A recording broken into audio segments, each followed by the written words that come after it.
Thank you, Mr. Chairman. Mr. Mathis, welcome. Thank you.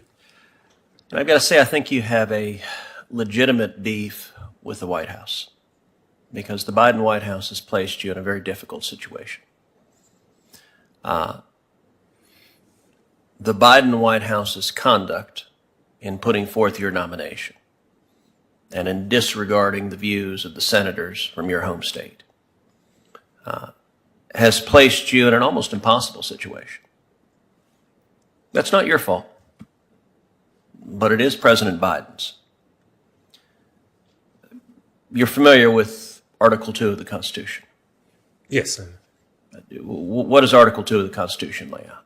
Article 2 lays out the executive powers of the presidency. And among them is the power to appoint judges. Now, Article 2 does not give the president unfettered authority to appoint any judge he or she chooses and have that be the end of the process, does it? No, the Article 2 does say that it must be advice and consent from the Senate. And let me ask you, Mr. Mathis, why is it that the framers of the Constitution required, before any judge becomes a judge, the advice and consent of the Senate? Thank you. Thank you, Senator, for that question. Checks and balances is something that the framers worked into the Constitution, so the executive gets to nominate, but a different branch of the government must sort of do the confirmation. Now, as some of my Democratic colleagues have pointed out in the previous Senate, we halted the process of the blue slip for Court of Appeals judges. Court of Appeals judges cover multiple states. But that did not mean that in the previous Senate, we stopped consultation with home state senators. It meant home state senators didn't have an absolute veto over a Court of Appeals nominee, as home state senators continue to do with district judges. But the Biden White House's behavior in your nomination is fundamentally different. Let me ask you, when did you hear from the White House that they intended to nominate you? I heard from the White House that they intended to nominate me. I believe it was 3 or 4 days before the nomination. And I was nominated on November the 17th. So I believe it was the Friday before or that Monday. When did you first begin discussions with the White House about the possibility of being a federal judge? First began those discussions, I believe it was late May or early June, if I'm not mistaken. So late May, early June, we're looking at 6-7 months that have passed. Throughout all that time, the White House did not have a conversation with the 2 senators from Tennessee. The White House did not seek their consultation. The White House did not give them an opportunity to meet with you. The White House did not give them an opportunity to assess your qualifications. Instead, the White House just barreled right ahead, ignoring, and that's not a word I use lightly, ignoring the senators elected by the voters of Tennessee. Let me ask you something. Are you familiar with Judge Camille McMullen? Thank you, Senator. Yes, I am familiar with Judge Camille McMullen. Have you had the chance to argue before Judge McMullen? Senator, I have not argued before Judge McMullen. So my understanding of Judge McMullen is that she served 14 years in the Tennessee Court of Appeals. She is an African-American woman. She was appointed to the Court of Appeals by a Democratic governor. Is all of that right? All that is accurate. I believe she was appointed it was either 2007 or 2008. In your judgment, is Judge McMullen qualified to be a federal Court of Appeals judge? Thank you, Senator, for that question. Judge McMullen is a great judge. I never practiced with her, but I'm sure she was a great lawyer. That's what I can say about her. I think she's a great person, great judge, and I'm sure she was a great lawyer. Is there anything about Judge McMullen's record that you know about that would lead someone to think that she was some secret, stealth, right-wing choice? Senator, I'm not familiar with her record beyond her being a judge and a lawyer. don't know anything about her record. Again, I believe she's a great judge, and I'm sure she was a great lawyer. So my understanding is the senators from Tennessee suggested Judge McMullen, an African-American woman who had 14 years service in the State Court of Appeals, who's well-respected, who's qualified, suggested, and who was appointed by a Democrat, is not a Republican. And the White House, as far as we know, did not give consideration to that suggestion, did not give weight to that suggestion, but instead barreled ahead and said, we're going to pick the judge, and you pesky senators can go jump in a lake. Yes, Ms. Mathis, I'm sorry the Biden White House has done this to you, because in terms of how this institution operates, there's no senator that wants to see a White House treating home state senators the way the Biden White House has with this nomination. The chairman may not admit it to you, but he doesn't want to see a Republican president making an appointment from the state of Illinois for the Court of Appeals without bothering to talk to him, without bothering to listen to him, without giving him any input whatsoever. That's the position the Biden White House has put you in, and that is very unfortunate. Senator Hawley, I believe you're next. Thank you, Mr. Chairman, and congratulations, Mr. Mathis, on your nomination. I want to start by adding my voice in support of Senator Blackburn and Senator Hagerty, and saying that I hope that the process has been followed and this nomination will never be the process again. But I also want to point out that this seems to be a more systemic issue in the sense that Senator Sullivan, who's not a member of this committee, as the chairman knows, Senator Sullivan Alaska, has been unable to meet with any Ninth Circuit nominee who would be judging cases from his state for the entire past year. He has asked repeatedly to sit down with Ninth Circuit nominees. He's not a member of this committee, doesn't have the benefit of being able to ask questions here before we vote on them. He'd like to meet with them. And as of December, for months on end, he was unable to just ask questions of the nominees, and for that reason has been voting no on nominees he might otherwise be willing to support or at least to consider. And I just don't understand it. I don't understand why it's not possible, why this White House is denying senators the ability to meet with nominees, engaging in basic consultation. I don't get it. I guess it's just a no holds barred, burn all before you strategy. But I have to say, I think it's one that's going to backfire, and I think it's unfortunate. Mr. Mathis, that really doesn't have anything to do with you personally. So I'm sorry that you've had to sit through all of this, because it's really not about you. But I agree with the chairman to the extent that I think these are important issues, and I hope ones that we can get resolved. But let me ask you some questions about your own record. Let me ask you about a 2007 Law Review article. Were you in 2007? Had you graduated? Is that the year you graduated from law school? That is the year. So in this Law Review article, maybe you wrote it while you were in law school. I'm not sure about the timing, so maybe you remember. But in any event, I want to ask you about it. You argue there that the Supreme Court ought to create a freestanding actual innocence claim when it comes to federal habeas petitions, which, as I understand it, would allow a defendant, a convicted defendant, to be able to relitigate his case at any time if he alleges that he has enough evidence to prove his innocence. Have I got that right? Am I rehearsing your argument right there? Thank you for that question, Senator. That article I wrote while I was in law school. It was published in 2007. I think I was still in law school when it was published. And the case that I was writing about was House v. Bell, which is a case that originated in Tennessee, which is why it was of interest to me. And there were two issues that the Supreme Court took up in that particular case. I don't recall what the two issues were, but the court found in Mr. House's favor on one of the issues, and therefore did not address the second issue. And so do you continue to think, when it comes to the federal habeas procedure and creating a freestanding actual innocence claim, do you think do you still advocate that position? Is that something that you think is still a good idea? Senator, since I wrote that article, and I've been practicing, I haven't written academic articles since that time. Probably wise.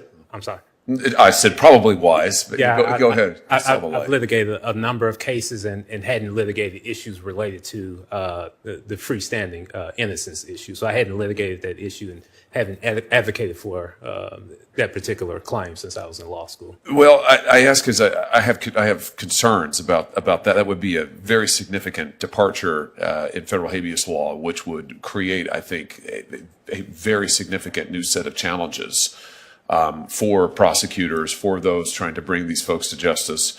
And so it concerns me. But it sounds like this is not something that you've continued to advocate. Let me ask you in my time remaining here about some of these questions of experience that you've been getting. And you just said, I want to be sure I understand. You've argued 10 different appellate cases. Those are in federal court or state court or? Those were in state court. And then how many circuit courts of appeals, federal courts of appeals, have you litigated in? I've litigated in the Sixth Circuit. Okay, just the Sixth Circuit? And you've not argued in the Sixth Circuit, is that right? I have not argued in the Sixth Circuit. How many appellate cases have you handled altogether in the Sixth or anywhere else, if you had to put a number on it? 23 to completion. I have one currently pending before the Sixth Circuit. Okay. And to those who would say and have asked you about your record as an attorney, I know you've had a court kick back a filing because you didn't disclose what you're supposed to disclose. You mislabeled a brief for rehearing, had a court kick it back to you, and that, every attorney makes mistakes. But what would you say to those who say, well, his work sometimes a little sloppy, doesn't seem like there's a record here of courts sort of having issues with some of what the filings that he's given. What's your response to that? Thank you, Senator, for that question. In any case that I handle, especially before appellate courts, I try to abide by the rules. You mentioned issues that were kicked back, one where I didn't do the PDF correctly, things of that nature. Those have happened. Of course, I correct those issues promptly, and none of those have prejudiced my clients, and there's been no issues with the briefs that I filed. Yeah, fair enough. Great. Thank you, Mr. Mathis. Thanks for being here. Thank you, Mr. Chairman. Senator Hawley, if I could respond to a statement that you made earlier about Senator Sullivan, Republican senator from Alaska. He came to me and he believed that since Alaska is fairly unique in the Ninth Circuit, that he wanted to meet with the nominees for the Ninth Circuit. I checked into it, and there is a mixed record as to whether nominees make themselves available to individual senators. But I thought his was a legitimate and good faith effort to.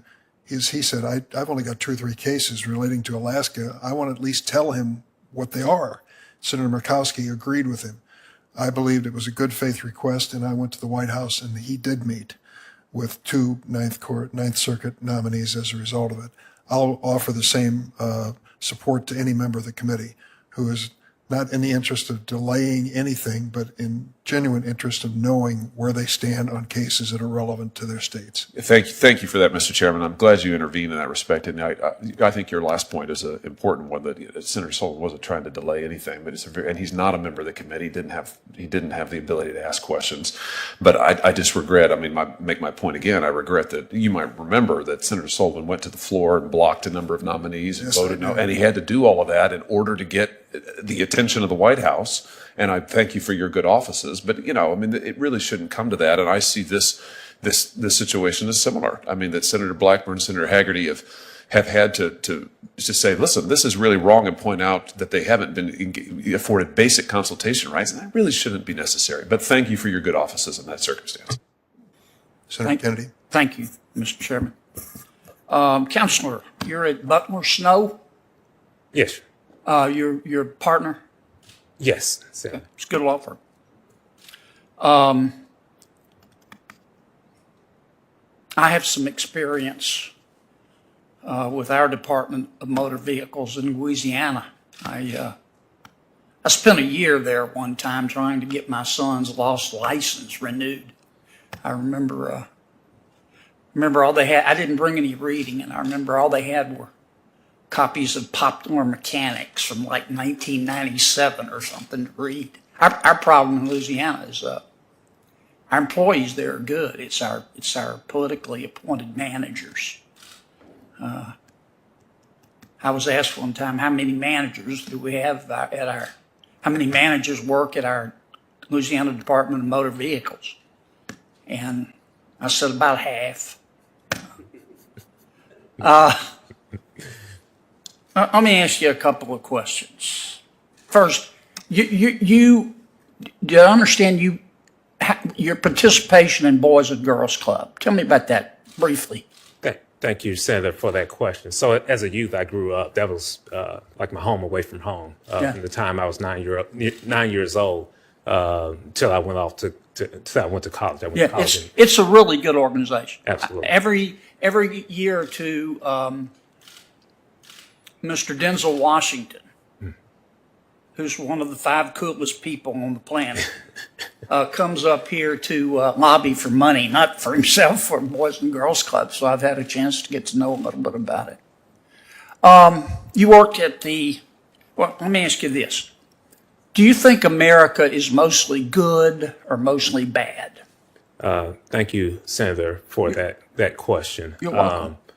I believe that America is the greatest country in the world. I don't know in any other country where I could be in this position to come from where I've come from and be in a position to be nominated to the Sixth Circuit and be speaking to senators. I could have never imagined this happening. And maybe it happens in other countries, but it's the greatest country in the world to me.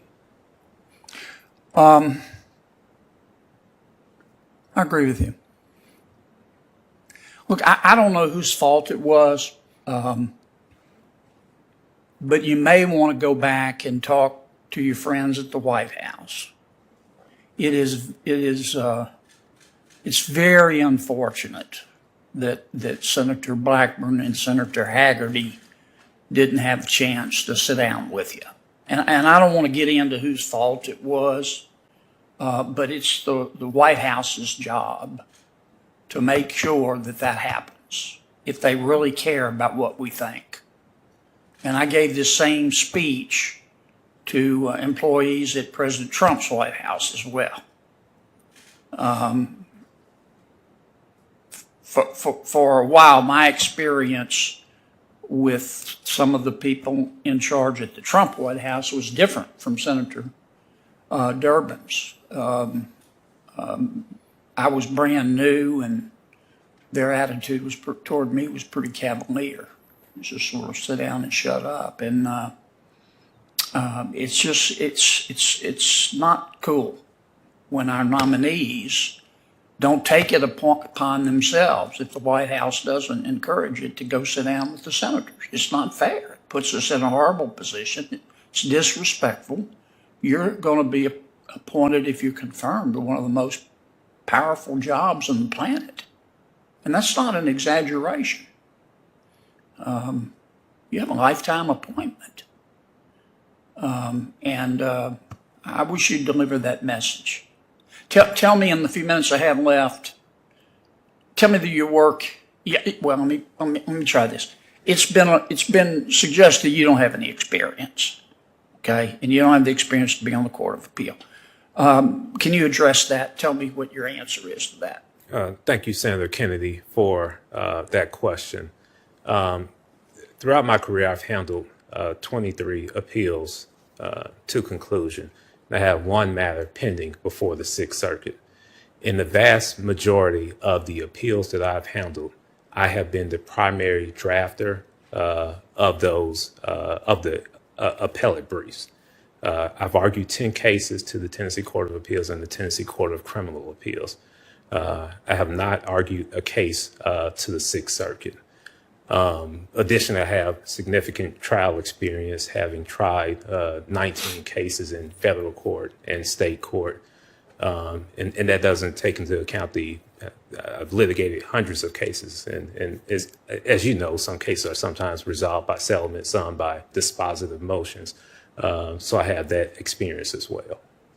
Okay, I'm over time. Thank you, Mr. Chairman.